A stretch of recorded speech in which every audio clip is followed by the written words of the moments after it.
What's going on, guys? I hope you're all well. Today I was just out on a little ride and I've just stopped to chill a bit, just relaxing today. Nice easy ride. And I wanted to talk about my top 5 ways to start long distance cycling. Essentially some tips, some guidance of what I've learned along the way of doing long distance cycling. Let's get into it. Will you take part in my life, my love? That is my dream. I think what a dream is what you make it. Always right.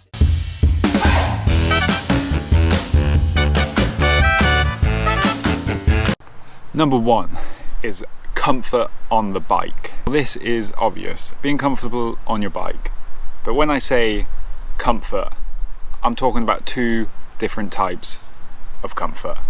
The first is that you are comfortable with how your bike handles.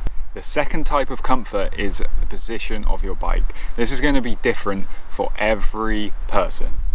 However, there are some things that I would suggest. Have as many different hand positions as you can. When spending long hours in the saddle, you need to make sure you can move around. Now, TT bars are probably the best investment I ever made to my bike, because not only can you get out of the wind, but you get to take all the pressure off your hands. Also, they are not that expensive. Another thing that you want to be looking at is the correct tyre choice, obviously.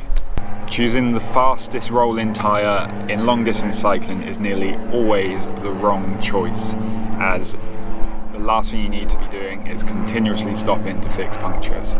Finding the perfect balance of comfort, rolling resistance and puncture protection is going to be key here.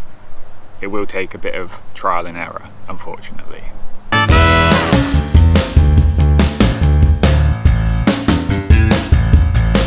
Number 2 is eating and drinking.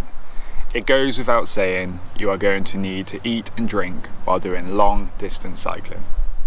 I think a good way of approaching this is to know how far you can comfortably ride without needing to even eat or drink.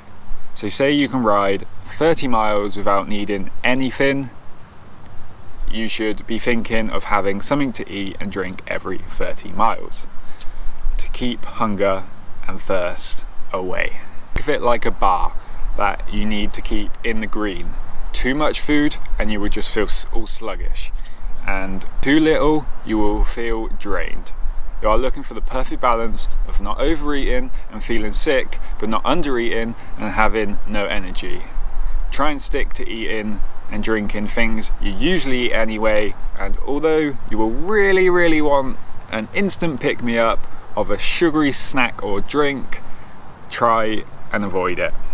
If you really must insist on having that sugary snack or drink, make sure you eat some good food before.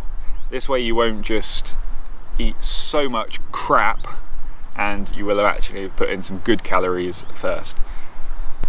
There will be times where you will just eat crap, and to be honest, I'm not the perfect person at this.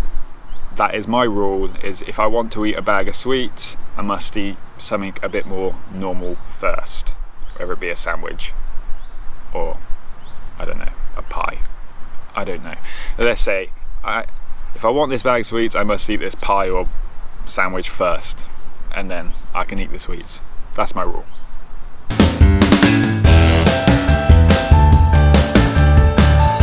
Three on my list is mentality.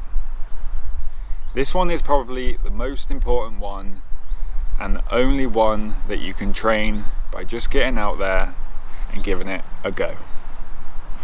But I will give you an insight into a few things that I like to do to stay in the right frame of mind during a long distance ride.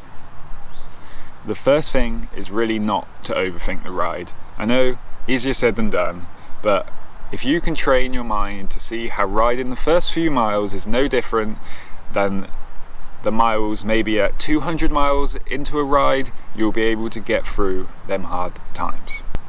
The second thing I will say is to take some music for them tough miles. You will get bored, it's normal, you definitely will, everyone does, and anything to take your mind away from what you are doing is a good thing. And take a good mix of music, not just one type of music, because that one type of music will also become very boring. So lots of different varieties is my tip on music, and especially stuff that you can sing to. The third thing I will say, and it's probably the most powerful in boosting your morale, is to get some human interaction. Whether you do this by calling someone or having a quick chat while picking up supplies, it doesn't really matter, but the best way I like is when you meet a fellow cyclist and ride with them for a little bit and have a good chat. Not only are you taking your mind off what you are doing, but you are still cycling, which means you are cracking through them miles.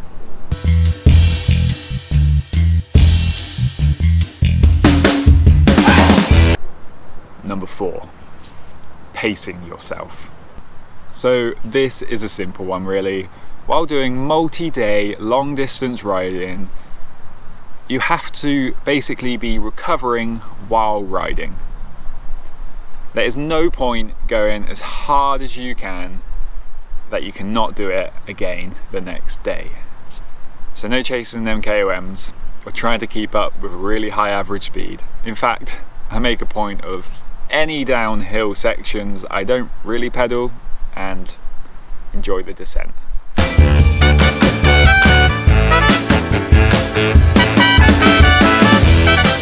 Five, it's bike maintenance.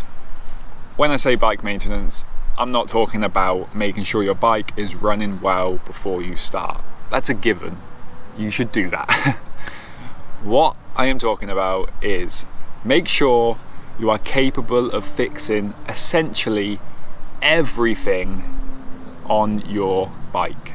Knowing how each part works is going to save you from a long walk or having to be rescued mid-ride, which is never good, and it's happened to me.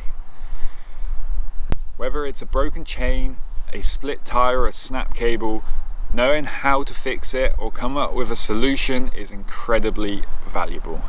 A couple things you should probably carry is a spare mech hanger, as these are hard to find for a specific bike while on the road.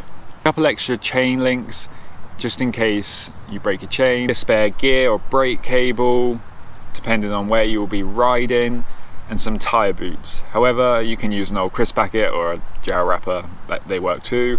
And of course, make sure you carry a good multi-tool with tyre levers and a chain breaker. And the top tip for you guys is that if you need to tighten a bolt and you don't have the correct size Allen key, say bolt is too big, you can put multiple Allen keys together to make a bigger one. It works. So guys, that's my 5 top tips of how to start long distance cycling and some insight into how I deal with riding long distance. If you enjoyed this video, I'd really appreciate you hit that like button, hit that subscribe button, and until next time, keep smiling. See you later.